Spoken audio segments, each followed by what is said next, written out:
Hello, everybody. Welcome to our next in the series of Changemakers for Trails trainings and education. I am Brandy Horton. I am the Vice President of Communications at Rails to Trails Conservancy, and I am here with my colleague Elle. Elle, do you want to introduce yourself? Elle Siegel. I'm our Director of Advocacy Outreach. It's great to be with you this evening or this afternoon, depending on where you're coming from. That's right. Thank you so much for making the time. We are going to have what is a very important conversation tonight and urgent because of kind of what we're looking at in terms of the federal policy landscape in our country right now. Al, I'm grateful to be here with you and to be able to kind of share with folks just everything that is going on at the moment and really what the opportunity is that is here in front of us. Some of you may have joined us for previous sessions. We've talked a bit about just kind of the landscape of 2025, some of the opportunities and the challenges that are in front of our movement, are in front of really communities all across the country as we continue to try to expand the nation's footprint of trails and connected active transportation infrastructure. This moment we're in, as we sit here in May of 2025, is really unique. It is really important. It is also really urgent. And the reason for that is that we've got a lot of stuff happening at the federal level, but right now, the federal government is starting its conversations about the next bill that really kind of governs how money is spent on trails, walking, and biking across the country. So, for folks who don't know, the federal government is the largest source of funding for this infrastructure, and that has been true for over 30 years.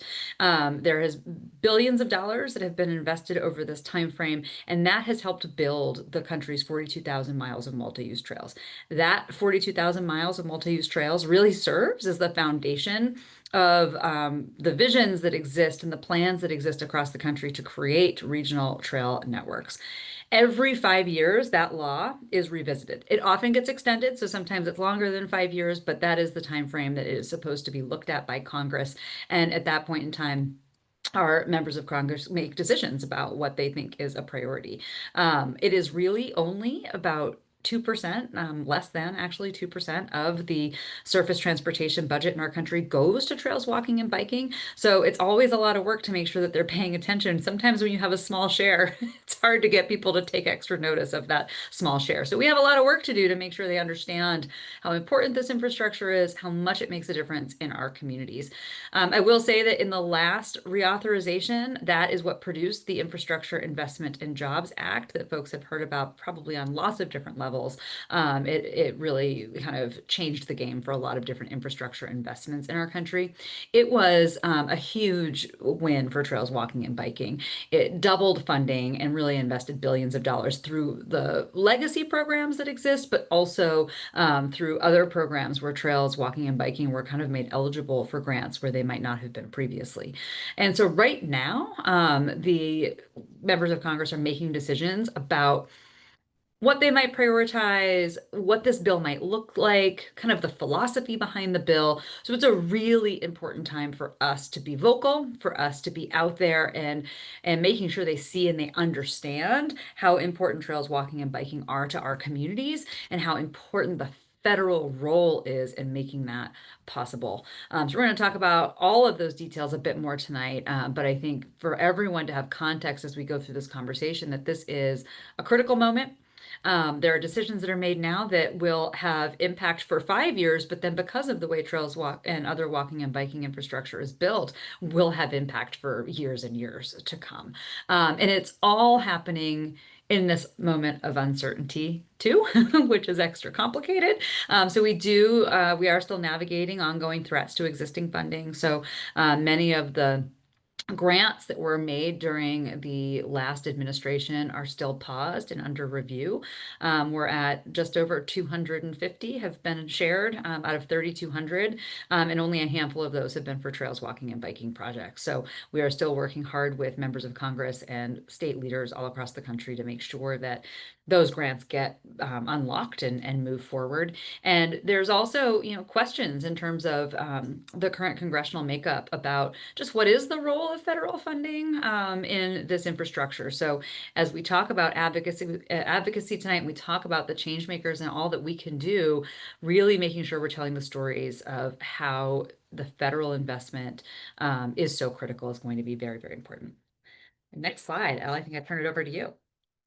Yeah, thanks so much and good evening again. Thanks for joining us. So, I'm going to talk a little bit more about the past few years. As Brandy alluded, we have been kind of turbocharged the last few years with additional funding, some great policies that have supported trails walking and biking across the country in really unprecedented ways. We do have 30 years of federal investments in this infrastructure, but the past few years we've seen billions come into this infrastructure in really critical ways. So, a couple of things to note is really this is a moment to build on success. And what has made the last few years successful is consistent funding that has really focused on enhancing safety, connectivity, and inclusivity. So I'm going to hone in on a couple examples, but there are hundreds, and we have a lot of case studies on our website as well if you're interested in learning more under our federal funding page. So in St. Louis, Missouri, I don't know if we have any folks from Missouri who have, or have been to this part of St. Louis, but is the Brick Line Greenway. And something that I think is really important to highlight about this infrastructure and about this greenway is the consistency piece. So this greenway received two different rounds of funding over the last several years. $15 million in 2021 under the RAISE program, which really emphasizes balancing rural and urban areas. So in this case, St. Louis being an urban area, as well as emphasizing inclusivity and innovation as well. And that's a long-standing funding program that communities across the country have relied on since, I believe, maybe 2009. And then in 2023, they received a different grant for $10 million, which is that grant program is really about reconnecting communities that were separated due to existing infrastructure. And the fact that they received two grants really helps them build on the success of the first grant, really helps them have more consistency in being able to plan ahead and build and hopefully start construction. So that was something that we saw in a number of different places and was really fantastic to see, especially in different types of grant programs. And then in Baltimore, I'm in DC, right nearby for us. We have a key Trail Nation project in Baltimore. So hopefully some of you have seen some of the trails there. They received two different grants under the guise of making streets safer, which was in a Safe Streets and Roads for All program. In 2023, they received a $9 million grant to test traffic safety recommendations. And that was building on a previous $1 million grant in 2022. So again, this theme of building and being able to have consistent funding and reliable funding is something that we're going to talk about in a little bit. But enhancing safety is going to be a huge theme as well. And we were thrilled to see Baltimore receive that funding 2 years in a row. So next slide, please. So what's at stake? Brandy kind of set the stage for some of the longstanding success, but just to kind of hone in on some of the things that can be accomplished right now, but really the moment we're in being so crucial, is there is still a huge amount of demand for this infrastructure that has not yet been met. So making progress on meeting that demand will be critical over the coming years. In recent applications for a new large-scale grant programs that funds trails across the country, for every one grant that was funded, there were 40 applications that did not receive funding. So 1 to 40, I think, is a really important scale to think about. And that's just one particular program. So again, every one person that applied got funding, and there were 40 that didn't. So that, I think, is a pretty strong way of framing the demand that is not yet met with current funding. And there are networks in development in hundreds of communities and every single state. You may have seen the map that's on our website that talks about networks, and there are trail networks in every state, and there are so many that are planned and funding that is needed to help bring those plans to fruition, help complete those plans, help begin construction, help maintain the trails. So we want to see all of those networks succeed, and we want to see even more of them so every person in this country has access. And as I kind of alluded to, there's so many that have plans, but really no funding available to continue those plans or in some cases, plans have received funding, but there is no money for construction. So as we're kind of sequencing this from planning to construction to maintenance, we need to have funding in place to meet all of those needs to make sure that trails remain safe and accessible for everyone. And speaking of safety, keeping people safe is a huge benefit and an important factor that trails and active transportation brings this country. And every year, unfortunately, there are thousands of people who are injured from unsafe access, bicycle and pedestrians who are injured, or fatalities due to unsafe conditions. And something that a lot of people don't know or don't think about necessarily is that when it is safe for biking and walking, it's safe for everyone. So drivers are safer when there is safe separated access for when there's safe bike lanes, when there's safe trails, when there's safe abilities for people to walk, multi-use paths, things like that. So that makes everyone safer. So this is not everyone competing for safety. This is something that makes everyone safer. And then lastly, the economy. This stat, I think, just says so much about the important economic development benefits that come from trails. I'm sure we've all been on trails in our communities where, a brewery has opened up nearby, a coffee shop, a bike repair shop.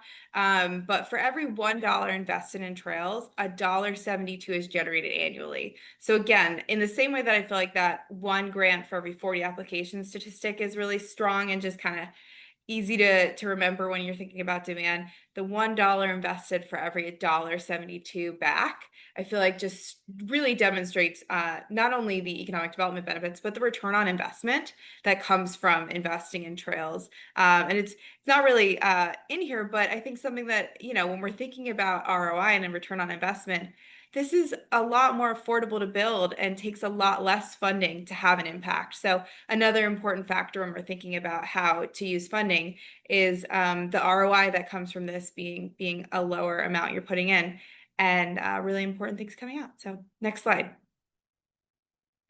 So we have developed a really robust agenda and set of priorities that we're going to be advocating for the next several years as we're championing, or several months, excuse me, as we're championing and advocating for new legislation that will guide all of these priorities and funding. And so we wanted to talk to you a little bit about those priorities. So one of the key pieces of this is funding related, of course, because as Brady said, the federal government does provide the vast majority of funds for the last 30 years that have built trails across the country. So we want to strengthen and grow those programs of federal funds. Some of you may have heard of a couple of them because they have such a strong legacy in states across the country and territories. The Transportation Alternatives Program and the Recreational Trails Program. Those are programs that states control, and they have a real footprint in a lot of trails across the country.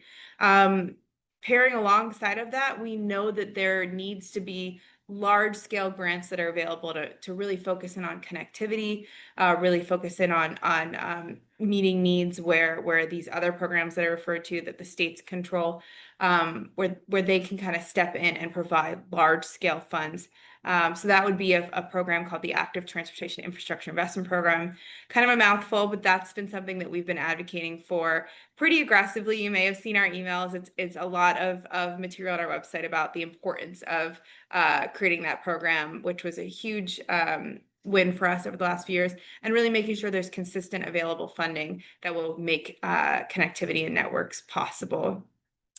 And then supporting competitive grants that focus on the safety pieces and the innovation, inclusivity. So some of those programs I mentioned earlier, those are going to be key as well to make sure that they're supporting trails. And then when we're thinking about all of this, I mentioned return on investment. We want to make sure this funding is transparent, that there's accountability measures, and that this really goes towards the goals that Congress, which will write this legislation, has for the use of the funds. So making the best use of taxpayer dollars is something that we, like so many, want to see. And we feel really passionately that when those goals are addressed and when there's transparency in place, that funding will go well, we'll support infrastructure like this. And you can read our full agenda. I think the link is in the chat. But you can wonk out as much as you want on the reading our agenda. We'd love for you to take a look in the chat and click the link and learn all sorts of things. And we're happy if you're reading in real time to answer questions that you might have later today. Well, and I'll say too, our agenda is it's public, it's live now, it's pretty much brand new. So if you have questions, reach out to us. But also as we start to talk here about where we can bring influence as advocates, this is a resource. Feel free to bring it to places, share it with people. Over the course of the coming weeks and months, we'll have different resources and tools, different iterations of this, but this is what was just shared with Congress this week. So I think it's really important to note that we have started to really deploy this with members of Congress at our level, at the national level, so where we can reinforce these messages about what matters, having access to connected infrastructure, that matters, having safe walking and biking routes that will get you to the places you need to go. Those are the kinds of things we're asking for. So to have constituents share that as well is really, really important. So let's talk a little bit about advocacy and influence here. So, the big picture, it's a really important moment in time. We have a really big job to do to be loud, louder than I think we are right now, but to really ramp up the voices of support for investing in and creating policies that make it possible to create more trails, walking, and biking infrastructure. But we also need to be really persistent and like we need consistent funding. We also need consistent advocacy. We need a really steady drumbeat because this is definitely a marathon. The way that the development of these kinds of bills works is that, it starts with proposals and then those things get voted on and then it might sit for a little while and then it'll get picked back up again. So for us to just be consistently voicing, how important this is to elected officials at all levels right now is really the time to put into practice the things that we've been talking about for a while.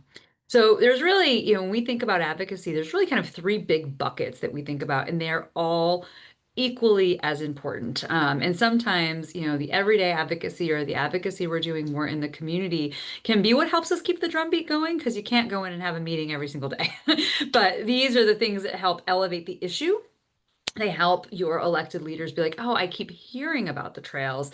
Okay, Elle wants to have a conversation with me about it. Got it. Like, I'll take that meeting because I just keep hearing about it and I need to know what's going on. So, putting that kind of public pressure on, even if it's positive pressure that we really like this stuff, that can help with the direct advocacy later. So, when we think about everyday advocacy or kind of online engagement, we're thinking about your time on the trail being an act of advocacy. That is an action. You are out on the trail and you are showing that this is valued and important.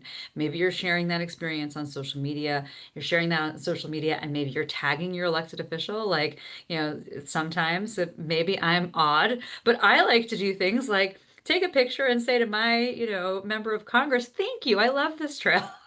Thank you so much. Maybe I have practice because of the job that I do, but that is very much because it gets into their feed and their staff look at that kind of a thing. You can do the same thing with your mayor or your county officials or your state officials. Same deal. Thank you. Thank you for making this space possible. I love this space. I'm out here with my kids. Maybe share a little bit of a story about why it matters so much to you. And just really kind of elevating and amplifying the impact of that infrastructure in the ways that you're just normally naturally engaging. That's why we call it everyday advocacy. It's things you're already doing in your everyday life. Community advocacy is a little bit more, maybe there's events, maybe you're organizing some people in your community. There's a bit more of a visual show, I would say, of the support that exists. We just hosted Celebrate Trails Day. I hope folks here participated with us. It was on April 26th. There were over 275 events that took place all across the country. And those are moments where if you have, 5 to 10 people or 500 people, they're drawing some attention because what's this group doing? Why are they out here? A really good opportunity to draw attention to that impact and to maybe engage directly a local elected official or a member of Congress to come out, experience it with you, right? See what that feels like. I think so often the experiential aspects of this work make such a difference for building support among local officials because you can talk about it. You can see the stats that, reinforce the benefits Elle was sharing about safety or about economic impact. But when you're out on the trail, and you meet the business owner who talks about how their business is thriving because the trail exists, that leaves a different impression than reading some stats. All of it works together, but that's community advocacy. It's getting people out there. It's building more support because of the folks who are on the trail with you who now are like, oh, I had never, maybe I'm using this space to walk my dog. I had never thought about it as a place that is driving economic impact in our community. Or I hadn't thought about it as a place that really is so important for people to be able to get to the school that it connects to. Those experiential moments are critical to organizing and to influence. And also showing up at community meetings. This is a little bit different than showing up maybe at a town hall with your elected official, but when you go to different community meetings where maybe it's your homeowners association, maybe it is something being organized by a different group in your community. And you talk about the role of trails and you talk about what trails are doing to address their issues. It's one of the benefits of trails walking and biking is that it touches so many things that we care about in the community, whether that's kind of the social capital and the mental health and well-being of a community, whether that's the economic impact we talked about, whether that's, what's happening with kids or with older people. It really touches so many issues. And our job as advocates for trails walking and biking is to bring that conversation up in as many places as we can because we want to build support among the public and we want to leverage that support to influence our decision makers. And then the final bucket is direct advocacy. And this is what a lot of people often think about when they think about advocacy. They think about going to that meeting or going to a town hall or going to a place where they're going to have a real direct kind of engagement with an elected official. And that is so important. And it's even more effective when it's supported by these other aspects as well. Next slide, please. So here are a few examples around kind of ways to engage your members of Congress. And again, just reinforcing how important this is at all different levels over the course of the coming months in particular. But keep in mind, it doesn't have to be, always direct advocacy. It doesn't have to be perfect. It just has to be persistent, persistent and loud. We want to make sure that people cannot get away from the fact that trails and other walking and biking infrastructure is something that they feel is essential in the place that they live. We say that, we talk about that. We have so many case studies and examples that we share, but to hear about it directly from the people that they serve is so invaluable. So encourage you all to keep an eye out for town halls or other events that members of Congress might have in their home districts. Right now they're here in DC and they're in session and they're working on lots of important issues, but very soon they'll be going home for summer recess and they'll be having events and they'll be showing up at farmers markets and they'll be doing all the things. And every chance you get, if you can, talk about, hey, did you know we have a trail over here? Did you know we have a trail we're trying to connect to another trail over there? Let me tell you about how much this trail makes a difference in our community. That's going to go a long way because they are going to hear that. They're hearing from us in DC. They're hopefully seeing it in the news in other places, and that just reinforces that, okay, this is something I can't kind of shy away from, and I really do need to speak up for. And then think about ways you might engage with them directly. If there's an event happening, a 5K, a community event, anything happening on the trail near where you live or the place you like to visit, think about reaching out to them to join you. If they don't join you, maybe one of their staff will. That goes a really long way as well. When their district staff are out at events and seeing kind of what the value is in the community, they bring that back to their bosses. And especially if you are persistent and loud, they'll listen to you a little bit more because they want to make sure their boss understands what's important. We encourage you to set up meetings. We can help. In particular, Elle can help. Ellen and her team. But we very much want to find ways to get the voices of the grassroots and the public into these conversations. We are setting up meetings all of the time with members of Congress in district and in DC with partners, folks who are working on these issues, organizations locally, but bringing in kind of regular folks, local residents is a really important part of the storytelling as well. I also put on here give awards, the idea of if you've got that thank you message, accolades and recognition also really helps. So if you have a member of Congress who's done something to help, think about that. Like, is there a chance to kind of recognize them locally? That might be another way to keep them engaged in the conversation. Next slide. I also want to talk a little bit here about the importance of local leaders in this conversation. I think so often we kind of go to like, oh, it's a local advocacy issue. We got to engage our local people. It's a federal issue. We got to engage our federal people. But also, it's a very fluid and amorphous relationship across kind of all of those levels of government. Local leaders have an enormous amount of influence when it comes to the decisions that members of Congress make. They are listening to their mayors, they are listening to their county executives, they are listening to kind of the governors in their states because everyone, gets closer and closer to the issues, right?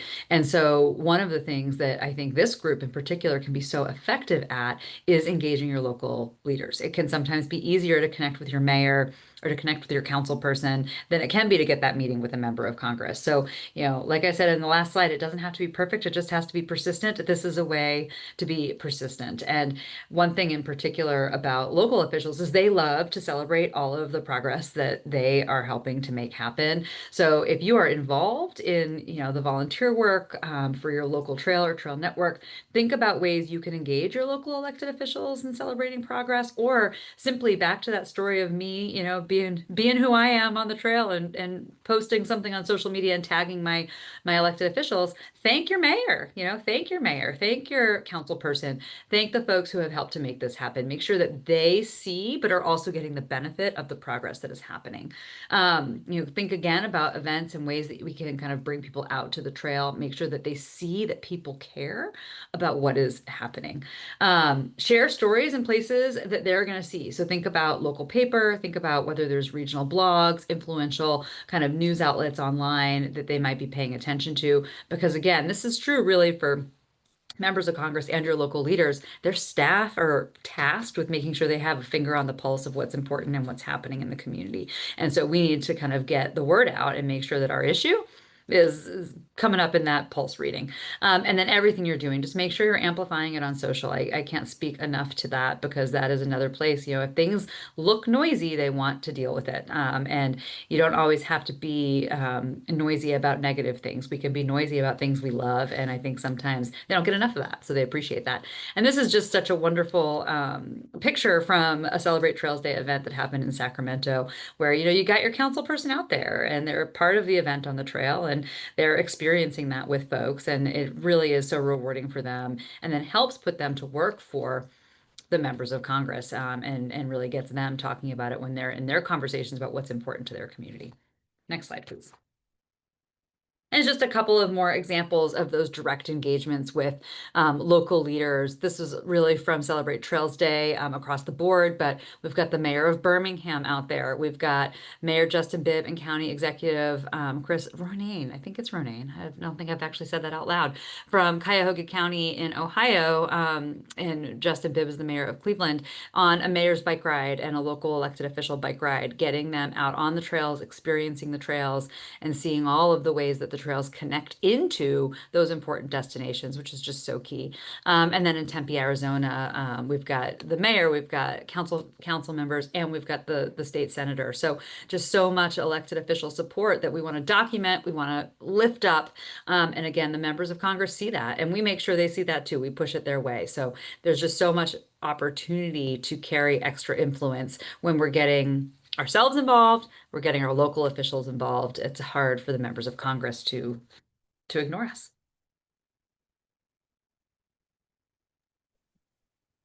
Thank you. And yeah, just to, double down on what Brandy said, I think something that's so great about engaging local elected officials, I kind of think of it as like a trickle up effect where, they are influential people in the district that can pick up the phone in a way that unfortunately I can't, and get a hold of the movers and shakers who are going to have a real stake in drafting legislation that impacts trails across the country. So that trickle up effect, I think, is really important to think about when we're building support on the ground that makes an influence.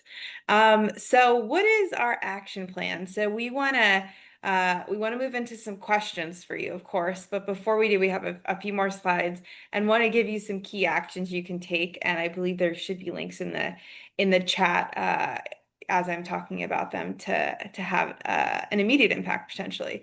So as we said, invite your representatives, whether they be local, so city council, or state level, your state senators, somebody from your governor's office. or federal officials, obviously, your members of Congress, things like that, or people like that, I think are really helpful. Have them come to the trail. Seeing is believing, having that firsthand interaction with the infrastructure if they haven't already, seeing how many people are out on the trail, how it affects people who are their bosses at the end of the day because they're voting to keep them in office is really critical. And as Brandy said, you really can't replicate the experience of seeing it firsthand. Reading about it is not the same at all. I think that is especially true when we're thinking about safety. If you go out biking on a trail and you feel unsafe, or if you're even just crossing an intersection, not on a trail and you feel unsafe, that's going to leave such a strong impression that's going to lead to action. And amplify these experiences. So, when you have the opportunity to interact with elected officials on the trail, amplify it, put it on social, blog about it, all the different ways that we can reach a broader audience after the fact. I think we have actually a blog online that you can take a look at about one of the photos in the last slide about all of the incredible efforts that Cuyahoga County is doing with Bike with the Mayor events, how they have a training series. So just want to shout out the amazing work they're doing, having elected officials on the trail. So bravo to them. Ask your local and state officials to sign our new funding pledge. This is hot off the press.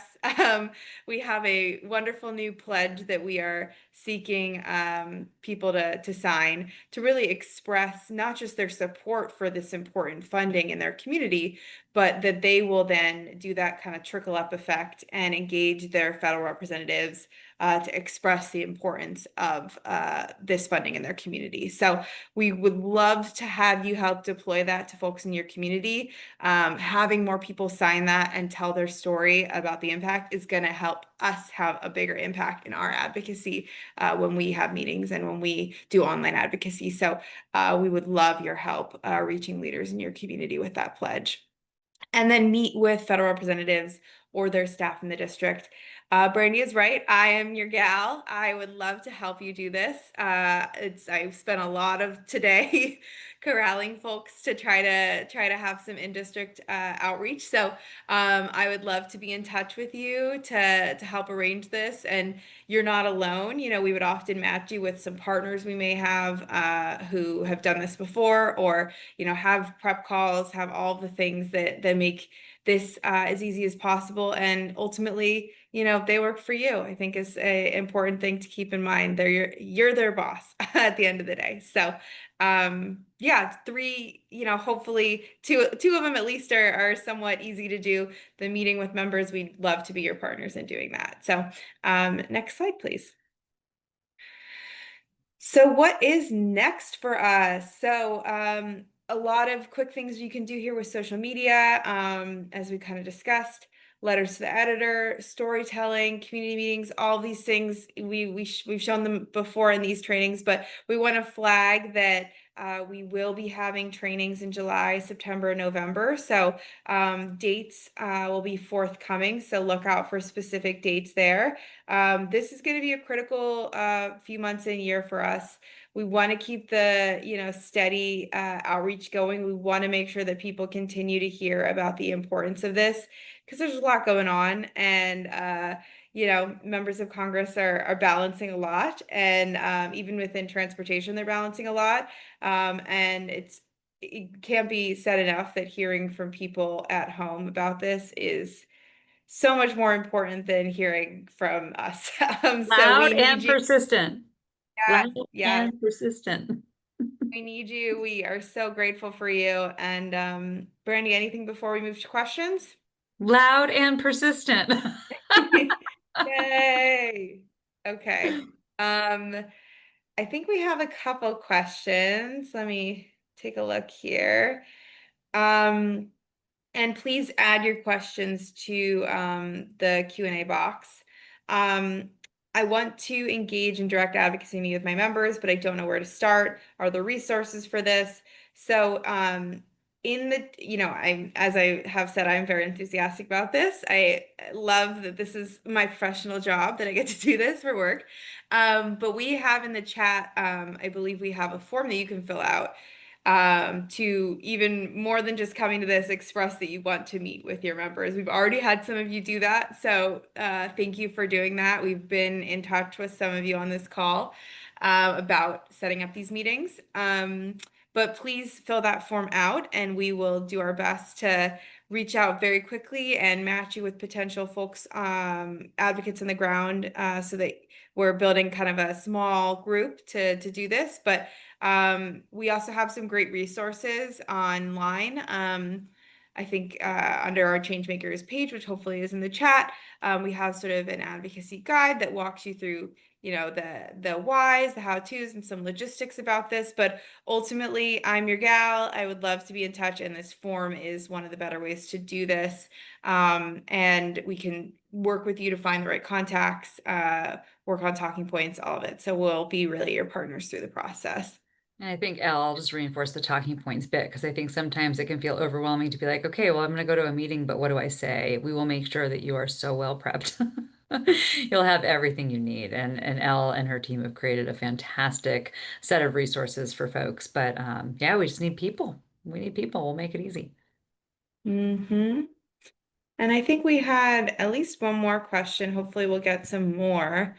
Um, Maybe Brandy, if you want to start this one and I can add things. Why should we increase and dedicate funding to trails, walking and biking when so many other issues need attention? It's such a good question. And also, I'm glad that it was asked because I think it's a question you might get asked if you go into a meeting, right? It's one of the hard ones that it's like, well, how am I going to answer that one? And I'll go back to what I said earlier about, raising this in different community meetings and events. Trails, walking, and biking contribute to so much in our communities. And at the end of the day, when we have trail networks that are thriving and connected and people are using them, we have thriving, healthy communities. We have communities where neighbors know each other. We have communities where there are new opportunities for business development, innovation. People are coming, they want to live there. And fundamentally, we have quality of life, right? These are places people want to live, they're places people want to visit. And it is hard to put a price tag on quality of life. And so to me, the answer really is why not? Why wouldn't we want to invest in this? And I'll also point out, I think another great point on this issue is it is such a small investment for such an incredible return. Even when you're talking about maybe a multi-million dollar trail segment that needs to get built, it is nothing in comparison to a highway project or a bridge project. And what it delivers is so much more. Some of it very tangible, $1.72 for every dollar spent, but some of it intangible in terms of making places that we want to live in, that we want to work in, that we want to play in. And that is just invaluable. So that's my argument. Elle, what would you add?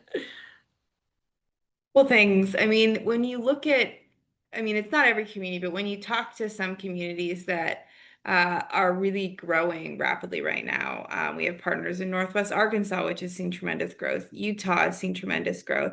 Um, you know, those two in particular stand out. Um, they recognize that people want to live where there's trails, and that if they want to retain the people who are coming there, if they want to continue to grow, that investing in this has that high ROI. It attracts talented workers, it attracts families.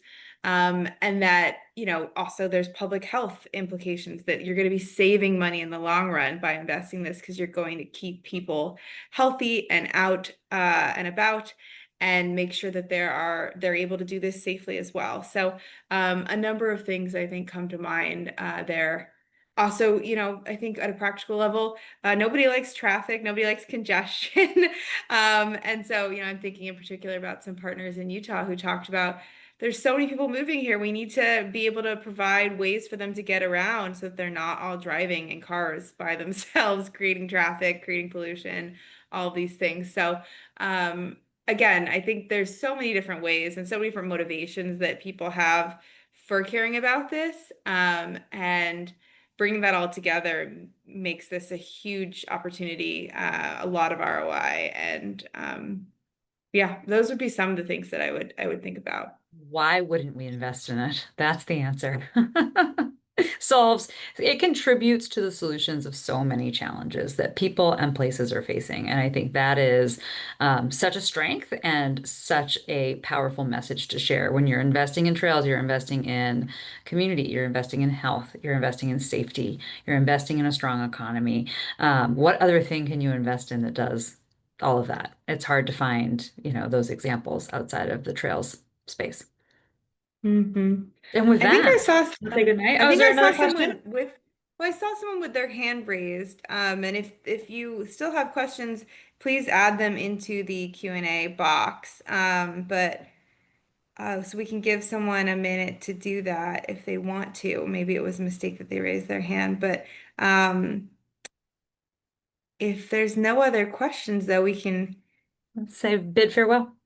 Enjoy the end of Yeah, and your thank workday. you. Enjoy the end of your day. And I just want to reinforce what Elle said about the form, filling out the form, and just underscore, the whole kind of point of our conversation tonight was, we need to be out there. We need to get loud. We need to make sure that people are hearing the message at all levels of government, and in kind of public spheres, social media, earned media, et cetera, that this is critical to our well-being. This is essential infrastructure. It needs to be prioritized. And I think we can really hit this message home with positivity. There's so many positive impacts to elevate, and I think that will help us carry our message even further. And we will be in touch with more over the coming days and weeks. But yes, we look forward to seeing you all fill out the form, and we appreciate your help and enthusiasm and wish you a wonderful rest of your evening. Thank you so much. Thank Bye-bye. you. Bye.